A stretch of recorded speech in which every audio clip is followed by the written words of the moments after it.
కొందరు అధికారులు ఐపీఎస్లమనే విషయాన్ని మర్చిపోయారు. గత ప్రభుత్వంలో వైసీపీ పెద్దలు చెప్పినట్లుగా చేశారు. తాడేపల్లి ప్యాలెస్ నుంచి ఆదేశాలు అందడమే ఆలస్యం. ప్రతిపక్ష నేతలతో పాటు సామాన్యులపైన విరుచుకుపడ్డారు. చివరకు సిబిఐ అధికారులను కూడా వదిలిపెట్టలేదు. రాష్ట్రంలో గడిచిన 5 ఏళ్లు ఐపీసీని పూర్తిగా పక్కన పెట్టేసి వైసీపీ కోడ్ను అమలు చేశారు. పరిస్థితులు ఎప్పుడు ఒకేలా ఉండనున్నట్లుగా జగన్ సర్కార్ పోయి టీడీపీ కూటమి ప్రభుత్వం వచ్చింది. గత పాపాలు పాముల ఇప్పుడు వెంటాడుతుండటంతో వైసీపీకి వంతపాడిన అధికారులు దిక్కుతోచక బిక్కుబిక్కుమంటున్నారు. ఈ జాబితాలో PV Sunil Kumar, PSR Anjaneyulu, Kanthi Rana Tata, Vishal Gunni, KKN, Fakirappa Kaginelli, CH Vijaya Rao పేర్లు ఉన్నట్లుగా పోలీస్ ఉన్నత స్థాయి వర్గాల్లో వినిపిస్తున్నాయి. గతంలో చేసిన తప్పులకు కేసుల కత్తి వెంటాడుతోంది. ఉండి ఎమ్మెల్యే రఘురామకృష్ణంరాజు గతంలో నర్సాపురం ఎంపీగా ఉన్నప్పుడు అప్పటి సీఎం జగన్ పాలనపై కొన్ని వ్యాఖ్యలు చేశారు.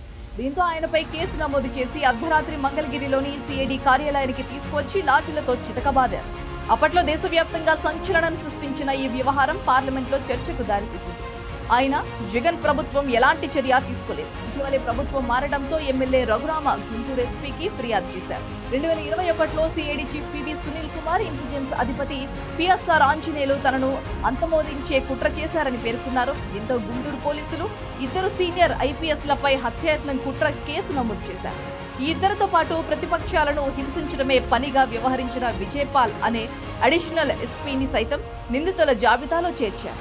శ్రీకాకుళంలో అచ్చెన్నాయుడు నుంచి అనంతపురంలో జేసీ ప్రభాకర్ రెడ్డి, ఆయన కుమారుడు వరకు ఎవరినీ వదలకుండా పిఎస్ఆర్ ఆంజనేయులు జైలుకు పంపారు. మాజీ స్పీకర్ శివప్రసాదరావు జీవితం అర్ధాంతరంగా ముగిసిపోవడానికి ఐపీఎస్ అధికారి వేధింపులే కారణమని అప్పట్లో ప్రతిపక్ష పార్టీలు కోడై కూశాయి. వైఎస్ ముఖ్యమంత్రిగా ఉన్నప్పుడు జగన్ ధనదాహం కోసం పలువురు ఐఏఎస్ అధికారులు జైలు పాలయ్యారు. జగన్ పాలనలో నిబంధనలకు భిన్నంగా వ్యవహరించిన ఐపీఎస్లను ఇప్పుడు కేసులు వెంటాడుతున్నాయి. అధికార పార్టీ మెప్పు పొందడం, కీలక పోస్టింగ్లు దక్కించుకోవడం కోసం ఐజీ ర్యాంక్ అధికారి Kanthi Rana, DIG rank IPS Vishal Gunni చేయని అక్రమాలు దేశానికి సేవ చేయాల్సిన ఐపీఎస్లమనే విషయాన్ని పూర్తిగా పక్కన పెట్టి వైసీపీ నేతల సేవలో తరించారు. అసెంబ్లీ సాక్షిగా విశాల్ గున్ని రాజధాని రైతులపై ఎత్తిన లాఠీ ఎంత మంది ఒంటిపై వాతలు పడిందో లెక్కలేదు. అమరావతికి జై అన్నందుకు దళిత రైతులపై అట్రాసిటీ సెక్షన్ల కింద కేసులు నమోదు చేసిన ఘనత గుంటూరు ఎస్పీగా ఆయనకే దక్కింది.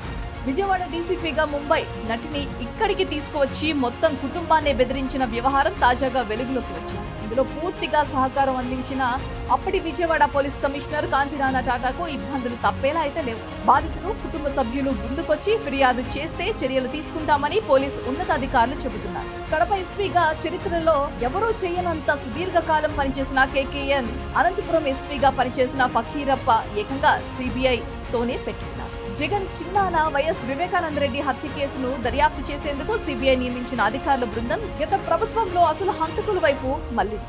వెనుకున్న పెద్దల్ని బయటికి లాగేదాకా వెళ్లడంతో వైసీపీ ఎంపీ అవినాష్ రెడ్డి కోర్టు హాల్లోనే సిబిఐ అధికారుల బృందానికి నాయకత్వం వహిస్తున్న ఎస్పీ రామ్ సింగ్ పై చిందులేశారు. ఆ వెంటనే కడప ఎస్పీ అవినాష్ అనుచరుడు గజ్జల ఉదయ్ కుమార్ రెడ్డి ఫిర్యాదు చేయడంతో రిమ్స్ పోలీస్ స్టేషన్ లో సిబిఐ అధికారులపై ఎఫ్ఐఆర్ నమోదు చేశారు.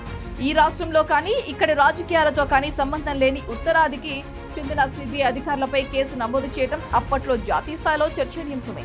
ఆ తర్వాత తాడిపత్రిలో ఉంటున్న మరో వ్యక్తిని ఈ కేసులో ప్రవేశించేందుకు సిబిఐ అధికారులు నోటీసులు ఇవ్వగా తనను బెదిరిస్తున్నారంటూ ఆయనతో అనంతపురం ఎస్పీ ఫకీరప్పకు వైసీపీ పెద్దలు ఫిర్యాదు చేశారు. ఇంకేముంది, ఫకీరప్ప వెంటనే తాడిపత్రి పోలీసులతో కేసు నమోదు చేయించారు. దీంతో రామ్ సింగ్ బృందం ఢిల్లీలోని సిబిఐ హెడ్ క్వార్టర్స్ కు వెళ్లి జగన్ పార్టీ కుట్రల్ని వివరించింది. అంతకన్నా పై స్థాయి అధికారి నేతృత్వంలో ప్రత్యేక దర్యాప్తు బృందాన్ని నియమించిన సిబిఐ వివేకా కేసులో సంబంధం ఉన్న ఒక్కొక్కరిని అరెస్ట్ చేసి అందులో గజ్జల ఉదయ్ కుమార్ రెడ్డి కూడా ఉండటం గమనార్హం. వైసీపీ ప్రభుత్వంలో ఐపీఎస్ అధికారులు చేసిన తప్పులు ఇప్పుడు వారి మెడకు చుట్టుకుంటున్నాయి. 10 రోజుల క్రితం రాష్ట్ర డీజీపీ ద్వారకా తిరుమలరావుకు ఢిల్లీలోని సిబిఐ డైరెక్టర్ నుంచి లేఖ వచ్చింది. సంచలనం సృష్టించిన ఒక హత్య కేసు నిష్పాక్షపాతంగా దర్యాప్తు చేస్తున్న సిబిఐ అధికారులపైనే కేసులు నమోదు చేయించిన ఏపీ పోలీసులపై చర్యలు తీసుకోవాలని కోరినట్లుగా తెలిసింది. ముఖ్యంగా అప్పటి కడప ఎస్పీ అనూప్ రాజన్, అనంతపురం ఎస్పీ ఫకీరప్ప దర్యాప్తునకు అడ్డుపడ్డారంటూ వారిపై ఎఫ్ఐఆర్ నమోదు చేయాలని కోరినట్లుగా సమాచారం. ఈ వ్యవహారంపై పూర్తి నివేదిక ఇవ్వాలని ప్రభుత్వ పెద్దలు ఆదేశిస్తున్నట్లుగా తెలిసింది. నెల్లూరులో మాజీ మంత్రి కాకాని గోవర్ధన్ రెడ్డిపై సోమిరెడ్డి, చంద్రమోహన్ రెడ్డి కేసుల్లో ఏకపక్షంగా వ్యవహరించిన అప్పటి నెల్లూరు ఎస్పీ విజయరావుపై చట్టపరమైన చర్యలకు ప్రభుత్వం ఉపక్రమిస్తున్నట్లుగా తెలుస్తోంది.